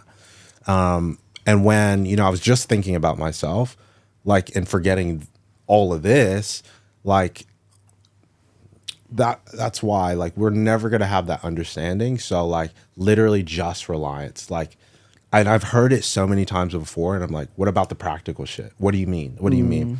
And nobody's explained it to me of like, literally just take everything to Him and He'll show you, bro. He'll show that's it. Yeah, that's sick. And I completely understand what you're saying. You're putting trust in the fact that He will give you the messages. He will show you. Just like, for example, like we referenced earlier in the podcast with like asking, is this the podcast I'm meant to be doing today? Unless there's something else, please show before me, you know? Yeah, that's sick. That's I already knew going into, I was like, you know, this is the first podcast I've ever been on, and like, I'm not saying like I have offers or anything like that, but like, I knew from the get-go that, you know, yours is what one I would want to do, because it's not, you know, there's podcasts out there trying to trap people, or, you know, just going after, you know, content, and this is just a real conversation, you know what I mean? So I appreciate you like being that. I don't want to throw too many Christian terms out, but like a vessel for that platform, for this platform. Yeah, well, I take that with Utmost gratitude. That feels good to hear that. Yeah. So thank you. It comes across real. Very, very, very, very, very real. Yeah. Awesome. Well, that's the one thing I'm trying to make trying to make it as real as possible. Yeah. I'll be the first one to tell you if it's not. So. Yeah, sweet. Even though I don't know you well, it's just Yeah. like that's a good perspective to have too. If like, because people are smart as well, they can see through the bullshit on social media as well. So Yeah. people think, oh, like I can outsmart my audience and all that. Like, Yeah, okay, nah, good luck. Okay. Yeah, cool. Well, that's a fucking awesome principle to live your life by. I think that, and I have to say this first as well, I have so much respect for the faith that you have. Like, it's almost from a point of envy, but I don't want to say the word envy because it almost is envy, you know what I mean? Like, I don't have something that I believe in that I can use as a stepping stone, you know what I mean? Like, I'm a little bit lost in faith. I have a belief in a higher power. That's as far as my faith goes. Yeah. I'm constantly looking for it. So it's awesome to see that you have something to live your life by. But for someone who doesn't have something that I can use as one thing, a couple things I try and live my life by would be I try and soften every blow. You know what I mean? Like I like to be honest with people and I like to be real, but I can never, I always try and take people's feelings into consideration. I always do. That's one thing I definitely try and live my life by. And another thing I would like to live my life by is by preaching, by acting on everything I preached before about being 100% committed. Even though I say I will be 100% committed towards my career, I will be 100% committed towards being the best friend I can be. There are definitely flaws inside of my statement when I say it. And I can be doing more inside all of my aspects. Yeah. And I will be. So I live the principle of constantly trying to improve in being the best I can be, you know? Yeah. And I mean, I feel like that's the first step of just like trying to be aware. And, you know, I don't think anybody would say like, oh, I'm good. But like actively trying to be aware, I think that's a different story. And like just saying the fact that like I'm not perfect, you know what I mean? That's the first step. But, Yeah. Yeah. So like, I think you're doing insane, bro. Like, this is actually insane. It's not, and it doesn't go. It goes past like the production part. It goes past the lighting. You know, all the new setup. It goes the fact that it's the fact that you're trying to like, I guess, level up and stuff and constantly. And just do better, because when you're stagnant and when you think, oh, like things couldn't get better, that's when things kind of like hit the fan, you know? Like I've talked to mentors about my business mentors, all like what happened in business, all like, you know, you didn't see it, but like, and you thought he was doing well, not because he had anything flashy. He wasn't doing anything flashy. He was just like, oh, like this is what worked. So I think this is what's going to continue to work and we can just grow from there. But you have to start thinking outside the box and stuff. So. Yeah, cool. Well, yeah, I appreciate it a lot, bro. And to be honest, I could hear it all day. I love hearing compliments about the podcast in itself and the setup. I do love it. It is my child at the moment. I don't yet have a child, so I need to do better at that, because I can't take compliments. I don't want to hear that shit. Bro. Oh, bro, I'll be praised as walking down the street. I honestly, I'm bad like that.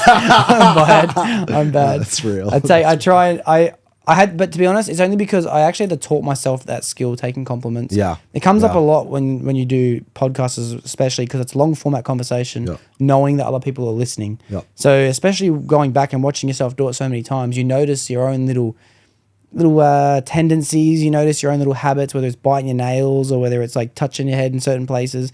You notice things about you that you never would. But I noticed pretty quickly that when people would try and compliment me, I would pass it off real quick.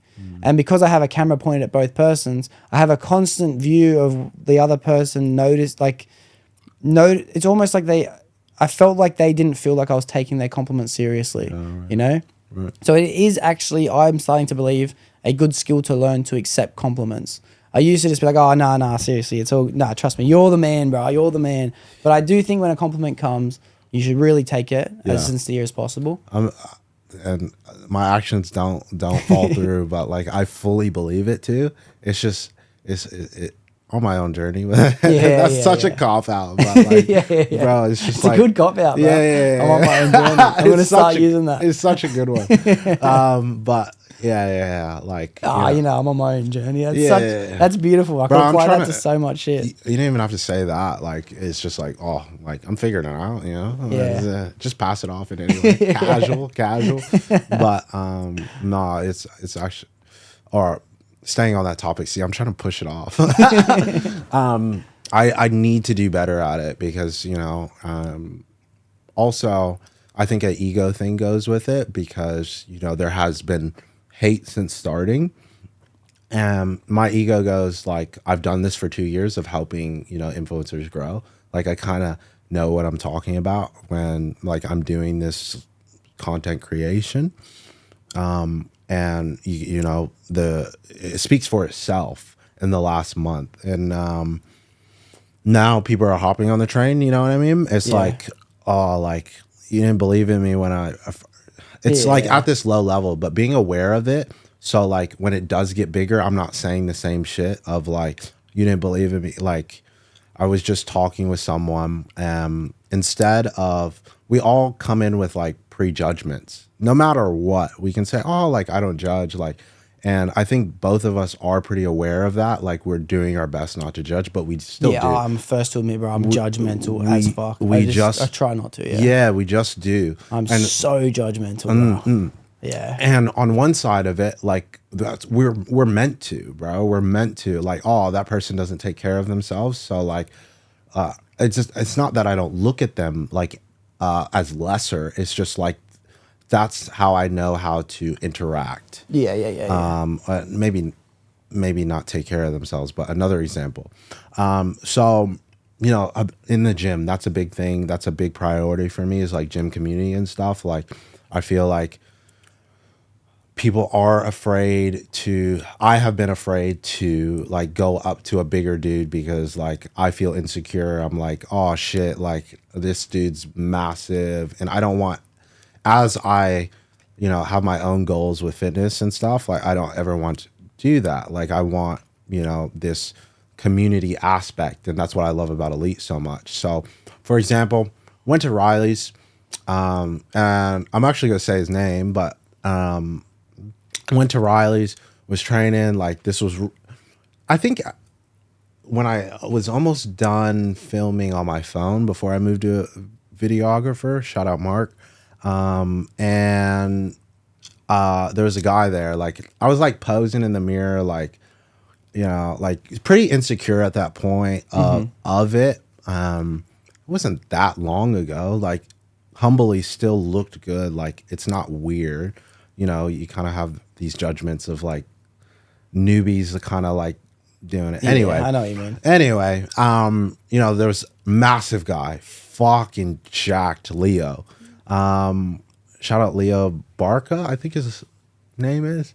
And I was like, bro, this is fucking juice head. Like, just going through my head, and I was like, what the fuck is wrong with me, bro? Like, he's just a dude as well. Like, I didn't even know if he was on juice. Like, I had a pre-thing, and I went up to him, and I was like, instead of like staying in the pride and just leaving, I was like, I need to combat this right now. So I was like, what's up? And then we talked for like 35, 45 fucking minutes. Yeah, nice. And I was like, this is the most genuine bloke ever. And I had all these, if I didn't say anything, I couldn't imagine like what I would have walked out thinking about this dude. That being said, I wouldn't think anything super bad, but it's just like, oh, that was, there was a juice head at the gym yesterday. I didn't feel it, you know what I mean? But yeah, it's crazy how you can just do that. Like, it's crazy how you judge people, and then you talk to them, you're like, oh shit, like, fuck, I fucked up. You know what I mean? I think we all do it. We all do it, and it's like, are we going to like stay in that pride of, because it does link, bro. Like, it's, oh, that person thinks they're better than me. They're not even fucking thinking about you as dude, well. Like, that gives me a great point too, and it's almost like, I'm assuming when you say this, because I've dealt with it before too, you see a bigger fucking bloke at the gym, right? When I was training, and you almost warn yourself to the idea that he's already judging you because Yeah. he's bigger and you're not. Yeah. So you start to fucking judge back. You're like, yeah, well, you're fucking probably dumb, bro. Yeah, you know what I mean? Like, exactly. Fuck you, fuckwit. Exactly. But I noticed this especially when I started mixing throughout my early years with different friend groups. And say I would be hanging around in a group that is of a less fortunate area, and they have a lot more drug use, and then there's a lot more unemployment especially. Unemployment will definitely lead to all the other bad characteristics inside of a society. Yep. But when they found out where I lived or where some of my other friends lived, there was so much judgment straight off the bat, not coming from, and I've lived in all different forms of income areas. You know, I've gone back and forth between high, low, middle, everything. There's never actually any judgment coming from high income to low income areas, but the low income areas have so much prejudice against the people earning more money, and it's because they are insecure. Insecurity will lead towards all judgment. You know what I mean? It really does. It's because these low income places where people aren't working and they're on lots of drugs, they look at, like, say, the hills. It's not even that big of an area, the hills, compared to fucking Double Bay and Vaucluse and all these places that are just within Sydney. Yeah. They think of them as like stick up their ass, too good for people, all this shit. And I always got judgment when I was living in these areas from the lower income areas. But when I would live in the lower income areas, people that had more money were never judgmental towards me and my friend group. Yeah. It's fucking crazy. 100%. You see that so much. Had experiences with that as well. I'm not saying I came from any low income, but like the homies growing up, like it wasn't far. Like, and that's what I'd rather, at that time, I'd rather be on that side than like my own. And I've always like been in this middle ground of like not feeling accepted in either places. That's kind of how I feel in my fitness journey as well, is like, I don't feel like I'm just starting out. I don't feel like as big as I should be. But I couldn't care less, honestly. My goal right now is just to like maintain, shoot content, blah, blah, blah. Not really bulk up, but if I know what I need to do to kind of like maintain and stuff like that. But on the flip side of it, I do think there's still judgment on the high income to low income. It just looks different. Low income's just pretty loud with their voice. Very true. And the high income, it might look like shit talk, like behind closed doors, or just coming from it as well. Is that? But see, the word used there was might come from behind closed doors. No, the voices are very loud from the places because you can hear them. Yeah, might is a word that is used because we don't know that these things are coming from behind closed doors. Yeah. You know, we may have experienced it times before, but I'm saying it's more in the lower income in the lower class because they assume that it's always happening behind closed doors. Does that make sense? Yeah. And that's a bad, like, I guess. That's not prejudice, whatever. I think another point that kind of goes into it kind of links, because low income is in the States is also like tagged along with like African Americans and stuff. And I absolutely, like, it grinds my gears of the calling everything prejudice, all that stuff, like using the race card, all that stuff. Like, and like, of course, it's easy for me to say like high income, or it's not even. We're like middle class, bro. Like, but and just like my dad was smart with money, you know. So in the States, when you say that it's like looked at as the African American. Is that like is that what that term means? Like lower income society? No. I'm just saying, like, you know, like gangs. Just like violence in general, like that happens in the low income areas and African American, you know, like neighborhoods. So like it's happening more at a higher rate from the African American people. And it's, you know, they justify it by like, oh, like the man not upstairs, the man in basically like like Congress, the yeah. governments after us, like they couldn't care about us because we're black, like prejudice, all like you know, the white man, shit like that. It's just like, bro, there's so many people that get out because they are smart with the way they use either football or whatever they have in their hands. And like all of them have something in their hands. But I also have empathy for them because like that's the community that is manipulated. It's not good community, but that's what they, you know, draw to. You know what I mean? But I see that stretched out across communities in itself, and not just like race-based communities. I see some areas, especially like most people in some places of the world, like say one good example could be, I won't call out any suburbs, but there's some in Sydney, you know, that are just lower. Like Mount Druitt's an easy one. I'll use that as a scapegoat because everyone already looks at it like it's in a bad light. Yeah. But a lot of the problems around these communities is that it's actually genuinely harder for these people to get out of the situation they're in because they look around and they don't see examples of people to follow. Yeah. You know, it's it genuinely breaks my heart, bro, because it's like, I'm super grateful for my life, and I'm grateful for having the people around me to be able to look at for inspiration. I can't imagine growing up in a community where you look around and all you see is drug use, like gangs, as you were saying, like all these things. Like it fucking grinds my gears, bro. It really does. And I think that that's something that I would like to put a bit more brain power towards. Anyway. Yeah, 100% same. I do think it is there in some type of capacity. It would almost say that there's no hope for them if we said the other, but it doesn't undermine that, like how hard it is to still, you know what I mean? I hear you. Well, we only have time, or we don't have actually got any time for any more of these random questions. I actually had a question for you. Okay, good. Because then I have one more question for you. Okay. Just like, I guess goals, with the podcast, any other type of content creation. I see the gaming PC there. Fuck, bro. Jeez, bro. What do you play?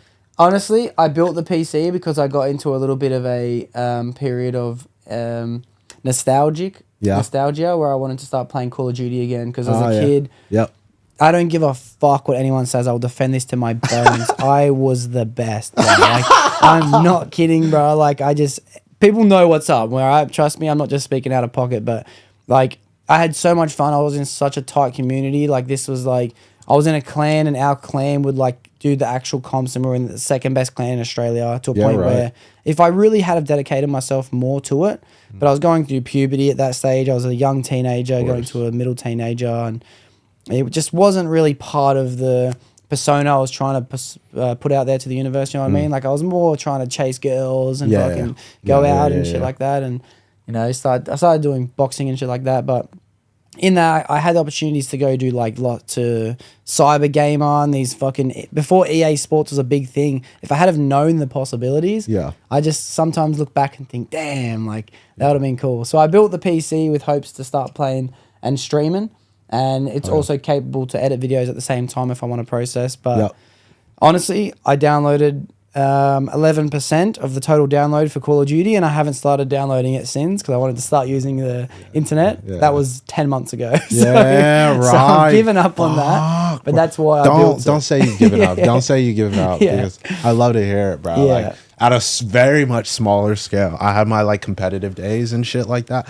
I don't know if you were like sniping in that. Bro, was I sniping, bro? Oh, you were? Was I sniping? Oh, fuck, I'm terrible. But like game sense and like competitive wise, like UMG, GBs, I don't know if that's over here. I'm not sure. But it's like the competitive scene on a lower scale, like for money and shit like that, tournaments, all that stuff.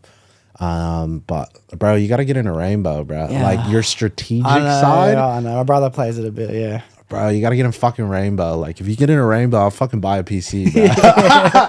I might. My gaming days aren't over. They're just not in the nearest of future at the moment. But I'm assuming the question was more than what game are you playing. So you mentioned like what were your goals Was it just like podcast related? Is that what your question was? Or of course podcast, that's a big one, but like is there anything other that like Doxy wants to put his like a feed in or anything like that? Well, definitely. So I thank you for asking me. I think that the podcast is always going to be my main priority for content. Yep. And I've been knowing this for a while, but I've got a pretty good awareness on how I'm feeling and why I'm feeling it.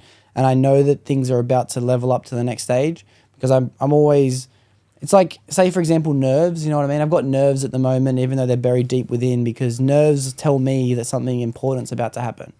So It's excitement. So it's definitely excitement for the next stage of podcasting and that's in terms of guests. That's in terms of trying to tackle more social media and consumption wise with TikTok and things like that. So I know views are going to start going up soon, and even though it's not priority, it's almost ready to start becoming one. So guests are definitely going to start better, and through that, I've been also putting more brain power towards things like clothing. Things like collaborations in itself, like you have mentioned, but not just with like my brand and other brands of like the Doxy apparel, but more like the Doxy culture. Culture is one thing that I've always wanted to become a part of. Yeah. I don't just want to be, I'm a part of, but I want, you know what I mean? A deeper level of being a part of it. Yeah. I want to be in culture. I don't just want to be culture. I want to be a platform that people can come on to help self-promote themselves. Yeah. I want it to be like, oh, fuck, like this is a good opportunity for the next rapper to come on and like talk about himself. Like we have some good examples now in Australia, like shout out to Take Flight. They've been doing an amazing job of putting Australian rappers on interviews and freestyle opportunities. Yeah. And I definitely see myself in that spotlight. Okay. I want to be a place where people can not use me, but I know what you mean. Just I be want like, to be there. I want to be a part of the ride with them. Does that make sense? I think that's just serving them, bro. Yeah, like, and I not definitely really- want to be a servant. Yeah, for not that. like expecting anything. Like, of course, like, and that's the thing I think people don't understand is like, there's a genuine collaboration, and then there's like a selfish seeking collaboration of like, fuck, I just want him on because like it'll do numbers and shit. And as long as you're not doing that, then it won't go across your brand. And it sounds like that's what you're doing. So. Well, I'm all ears for that being other people's plan, if that makes sense. Like I actually am planning to build a platform that people can see that as their stepping stone. Like they might feel like because their priority is to become a rapper or to even I want to start having like people who are running for the political parties in the area, people that are running for mayors, people who are just trying to be more better known journalists, anything like that. I want people to be able to use me because that's what I want to serve them to do. But me personally, what I'm going to gain out of it is I'm going to gain people's stories. Yeah. I'm going to gain people's perspectives, and I'm going to be able to use them to help navigate my life because not only have I learned stuff that I do like, but I've learned stuff that I don't like, and they can tell me their mistakes and they can tell me the things that help them grow. So my favorite thing is meeting people, bro. I think everyone has an interesting story. And I think that I'm going to be able to start meeting more and more people. Yeah, 100%. Yeah, I mean, you're so good at that in general, bro. Like the podcast or like Doxy in the podcast literally is Doxy outside of it. So oh, thanks, bro. That's a fucking like coming compliment. from me, you know what I mean? It's like so. Wow, that's a hard thing to do, to be honest. So I'm glad you said that. I always wonder if I'm a different person on camera if I am off camera. No. And I think the only difference I'm trying to change about myself is that I only want to be aware of the fact that I'm on camera when I'm on camera. I don't want to be changing myself because I'm on camera. 100%. So that's cool. But 100%. bro, I really I can't wait to do another episode, to be honest. There's way more stuff I want to talk to you about. Yeah, wow. I definitely got to learn a lot about you, and I think that you are a very caring and interesting person. You have a strong belief in your faith. I like the way that you look at the male responsibility and you think that he should be a provider as well. I think that's awesome. I want to get more into the States next time I talk to you because that's I'm actually awesome. happy because that's the first thing everybody talks about. So like kind of been exhausted about it. So it's good that like that wasn't the first thing here. So yeah, cool. But So I'm down about it. Yeah, cool. Well, I have absolute confidence in your content creation in the future, bro. I have absolute confidence. So I pray personally it's something that you stick to. You know, I hope that you have a clear focus on it and you take God's messages as He gives them to you, because I kind of feel a bit more of an energy that's also what he might want you to do. So that's cool. But Appreciate that. the one final question I have to ask you, because I do ask everyone that comes on, is that if someone came to you for a piece of advice because they felt depressed, mostly because they felt lost, what advice would you give that person? Is this? Ooh, I want to go more deep into context. Is this a person I know? Is this a person? Yeah, I've had people ask that before as well. And I think that it's important to answer the question however you feel fit. If you feel like you can imagine it being someone who you know, then do that. Or if you want to just pretend someone randomly just came up to you on the street, you can answer it like that. We talk about, my whole thing is about serving others and what benefits them. I think people answer the question of like, oh, me, a little bit too much. So like giving an answer before diving deeper into that person's situation. So I would ask heaps of questions before of like, why are you feeling like this? Why? Like, why? And getting to like, to where even they don't even have to say it, but like having an idea of like the deeper root to all these surface level issues that is causing, is the outcome, I guess. And then, so asking them more about them, making it about them versus whatever I'm trying to accomplish the situation. Like we put too much pressure on ourselves on, oh, like I need to make this person feel better because I cannot have them, you know, do this. I. So diving deeper into it and just anyway, resonating with it of like in some way, I think you can resonate with anybody on this planet. Anybody on this planet, like whether that be another mindset thing that you guys connect with or experience that you guys do. And then third part to it is just, you know, doing the whole principle of reliance on God and looking up there because he'll take care of whatever the surface level. And then digging deeper over time. That's the thing that God, I believe God gives you breadcrumbs to be a better you, to get down to those deeper things. Like with porn, for instance, like you can take away porn for a week. It'll come back if you don't go down here. So, you know, yeah. And, you know, just getting them to have the reliance at the end of it, of whether that be, you know, saying a prayer with them or, you know, offering them to church, you know, having a deeper conversation, seeing how I could serve them, that they need, and hope that God leads me into a way that just like supernatural way of like knowing what they need, even if I can't come up with it. So, I don't know. That doesn't really answer your question. Nah, trust me, that answered the question in a way that no one has answered that question before. I like it because it actually gave structure towards the answer. No one's brought. One of the beautiful parts about that question is that everyone has a different way of answering it, and I have not yet to hear. I won't say never, but I've not yet heard the same answer twice.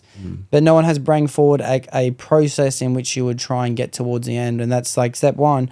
It would be to find out more questions as to why they're feeling that way. Step two would be to resonate and create that human experience with them based on anything that you can grab a hold of. And step three would be bring them towards your solution, which is what you believe their solution will be as well, which is to have faith that God will look after them. Yeah. And that's, to be honest, a perfect answer, bro. I couldn't ask for a better one. I think if anyone came to you for advice, I genuinely do believe that you'd be able to steer them into a better reality. I don't know, bro. That's a limiting belief. Please do not come to me. Please don't. But, you know, I'm always here. I think that's what, you know, that's the mission with the content creation is like, I'm there. I'm not, you know, people message me all the time. They're like, do you sell a coaching program? Like, no, nigga. Like, I don't want to. Yeah. If honestly, like, if somebody were trying to give me like 10 grand, can you like mentor me or something? I would say no, because like you can't. I don't believe you can force your way into a mentorship as well. Like so many people try to do that. Like the mentor has to choose the mentee, and Definitely true. Well, yeah. but I'm not. I'm literally just here to help out. So like whether that be editing, how to edit. How to, I guess, fitness wise, like bulk up, cut, whatever, literally just send like Instagram, no flex, but Instagram is like flooded, messages are flooded because you only have so much time. But like I reach out to people on like, hey, is there anything I can help you with? Like, and that's such a weird concept. That's a great like message. There's nothing I can benefit from. There's literally nothing besides that, kind of like you said, of like hearing your story and stuff like that. And had amazing instances of somebody being like, man, I just need to chat because like, oh, like my stepmom just got diagnosed with cancer, or bro, like I hate the way I can look, and just diving deeper onto like why what's that deeper stuff. But yeah. Well, fuck, that's a mad idea. I might start doing that a little bit more too. So I thank you for opening my eyes to that. That's just reaching out more, which is awesome. Cool. Outreach. I mean, we'll talk. We'll talk after. But awesome. Well, dude, it's been an amazing episode, and I couldn't thank you enough for it. For everyone who doesn't know, Wes has actually came and saved this week's episode. I was actually going to do it in a few episodes in the future, but I could not be more grateful because the guest that I had ended up cancelling it. No shout outs to who that person is, but it will be brought up on the next time when they actually do come on. So I thank you. I genuinely do thank you. You've saved the platform for the week. You've actually given everyone who listens the gift of the episode because they wouldn't be one without you. So that's your first little test of accepting compliments because you said you weren't too good at it. So it was already me just being like, fuck, I hope he wasn't gonna say this shit. I mean, it lined up, and like I wanted to do this. It's a gift for me too, bro. Like, I mean, I was like super excited. I was talking to April all the way. Like we took the metro shit.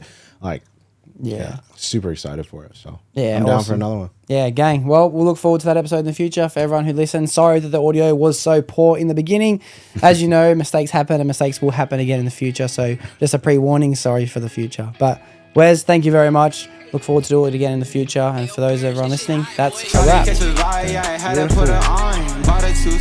we heading for the sun. Shawty got my high, I ain't tripping for the funds. Yeah, I won't start, I ain't tripping, I'm a stunt.